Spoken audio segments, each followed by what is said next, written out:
Hello everyone! It is time for the April garden task video, which is crazy. I feel like, and this is probably the same every year, but like January and February kind of took their time to get through. We had some abnormally warm days, which was nice. And then March, it's been like that and it's over, which is exciting because that means it's very, very quickly approaching when I can kick all of my plants outside and actually get things planted in the garden. But they're still a ways away, so I'm not trying to get too far ahead of myself. But in this video, I'm gonna go over specifically what I'm gonna do in my garden in April. Again, my specific gardening environment is container gardening, and my zone is 6A. So kind of adjust if you're gonna follow what I'm doing based on your zone, your garden type. And then I'll also go through, like I normally do, the Chicago Botanic Gardens list, because there's things on their list which I don't usually do unless I get some giant trees up here at some point. So let's go ahead and jump into my April task list. First is to spend time admiring my spring bulbs, which I didn't kill this year. I have killed my spring bulbs 2 or 3 years in a row now, and I've been making adjustments each year to try to get more and more to survive. I think I did it. I think I found the combination. So we're just at the very, very early stages of them actually blooming. I've had 2 daffodils bloom and I've had some of the wild tulips bloom, but everything else is coming up. I'm gonna do a whole video on what didn't work, what finally did work, showing you all the bulbs that I planted and what they look like in bloom. So that will be coming, but I'm so excited.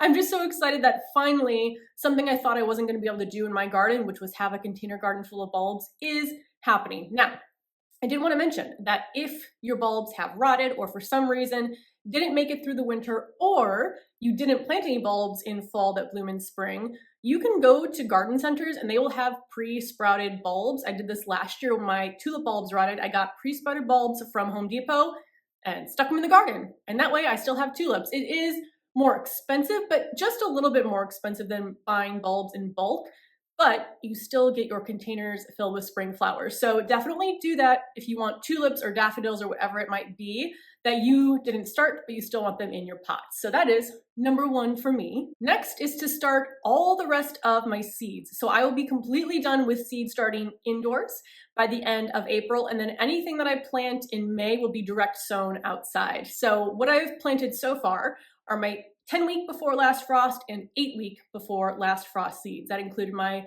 gomphrena, my asters, stock, hollyhocks. Now what I have left is my 6-week round, which I have my list here, so let me remind myself what that is. So that's gonna be mostly my status, cosmos. I think I am gonna start a tomato, which I usually get the starts from the store because I only grow a couple. There is a variety I really want to try this year. So that'll be next. And then I'll do my 4-week beforehand, which are my zinnias because they grow so quickly. I'm also going to direct sow more zinnias than I normally do because I've heard that that can help decrease powdery mildew. I'm not sure if that's going to work, but we're going to see. So starting the zinnias inside 4 weeks before, then in May, I will direct sow some more. So stay tuned for those videos, but it's kind of crazy that we're in the last month here now, finally, of starting all of my seeds when I feel like it's taken forever to get here. Next is to sow even more radishes. So the crops that I've sown for this cool weather season, I did peas, I did radishes, and I did lettuce.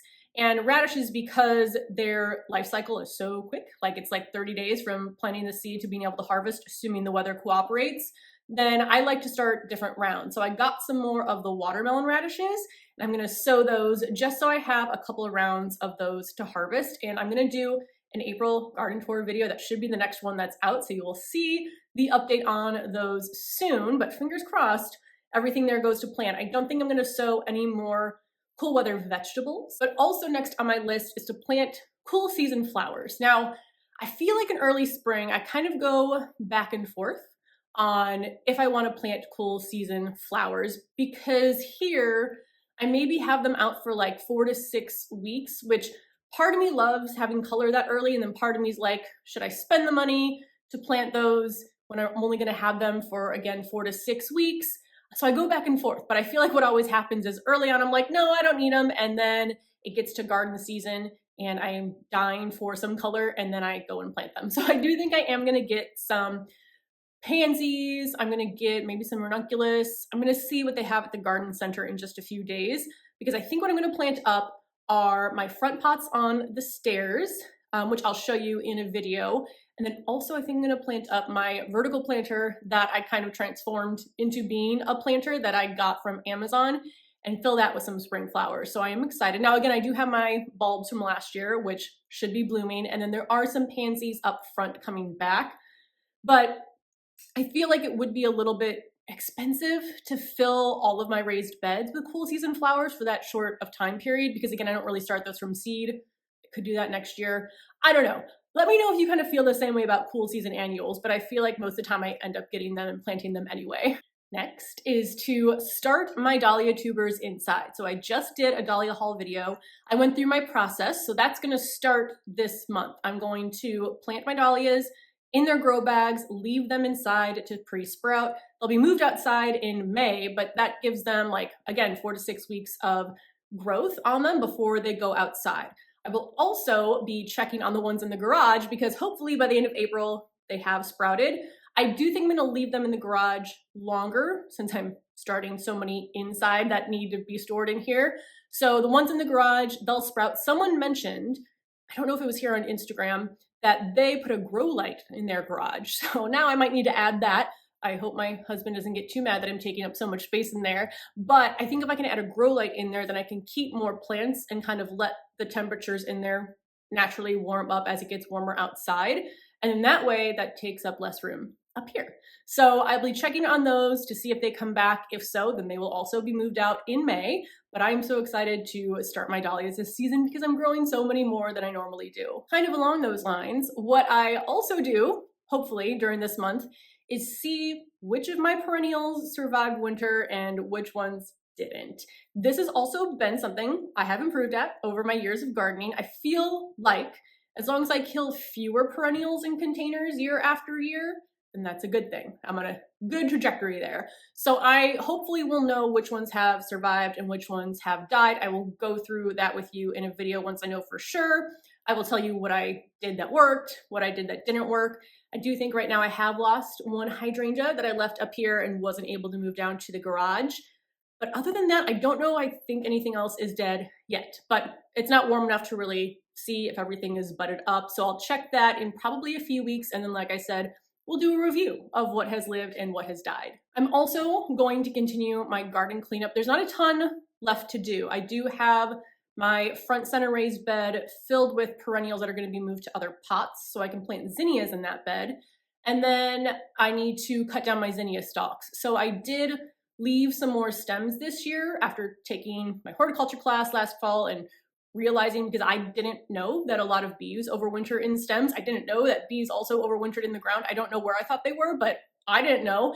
And so I left a bunch more stems or bees, any sort of beneficial insects that can also lead to non-beneficial insects being in the garden. So we'll kind of see if it made a difference this year, but I need to cut those down. And usually the good time to do that is when the temperatures are like consistently 50 degrees or above, because that's when anything that's been hibernated in there will leave. So I still need to do a little bit of garden cleanup, but nothing compared to people that have larger spaces or garden in a yard. Next is to get my herb rack set up, because there are some herbs that you can safely grow outside in April that can handle a little bit of the cooler temperatures. Things like parsley, thyme, mint, which I'm starting my mint orchard this year with a bunch of different fruit flavored mints. I haven't gotten them yet, so I ordered them January, I think.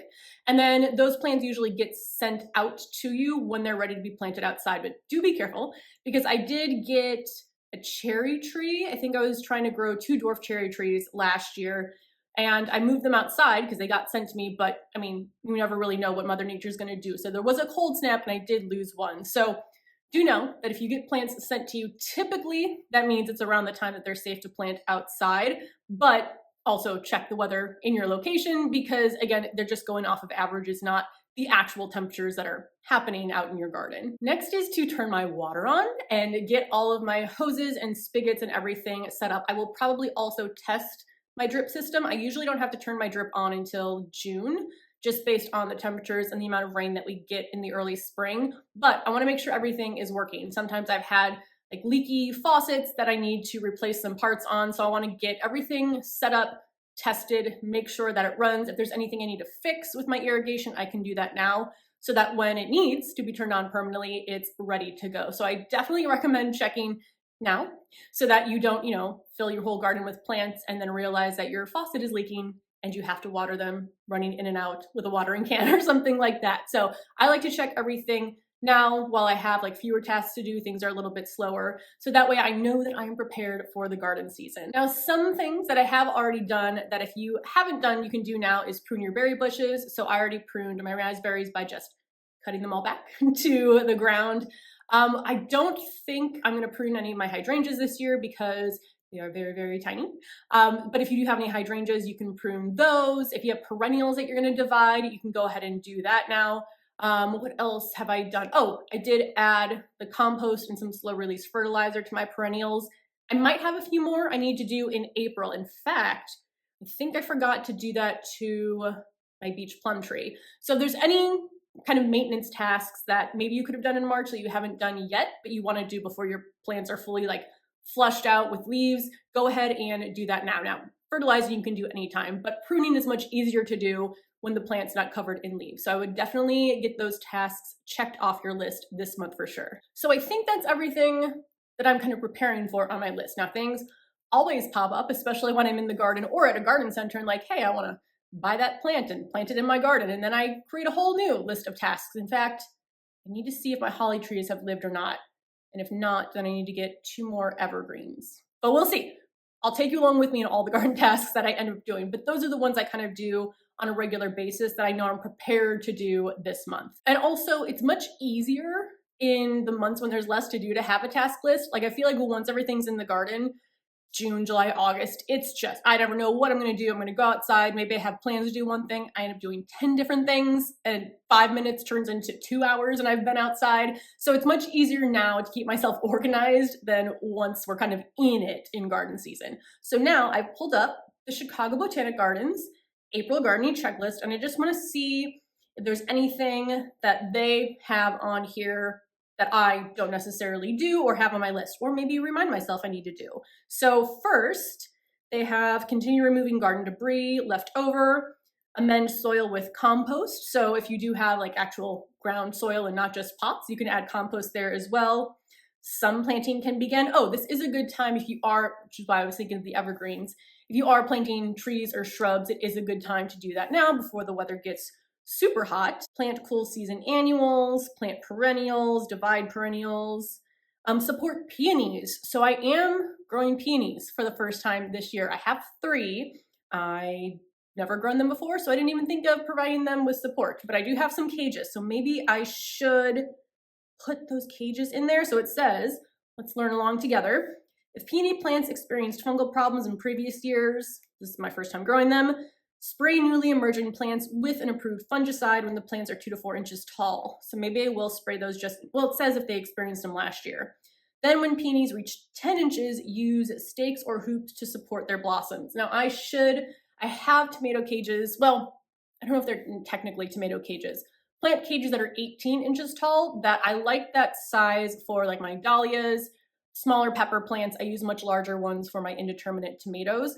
Those will be perfect. And I like to put them in now because I feel like it disturbs the plant less than trying to put them in later. So I'm going to add that to my list to support my peonies. So if you have any peony tips, let me know because it's my first time. Tend to spring flowering bulbs. Oh, that was something else I was going to do, was to add bulb tone. I haven't done that yet, so adding that to my list again. Tend to roses. I only have 1 rose plant. Fertilizing fruit trees. Spraying fruit trees as needed. If fungal problems were an issue last year, start spraying them as soon as the leaf buds begin to swell and open. I do now have my 2 columnar apple trees, my beach plum tree. I didn't have any issues last year, so I'll keep an eye on it just in case. Plant cool season crops, prune grapevines. I did have a grape plant that I impulse bought from Home Depot, and that died over winter a few years ago.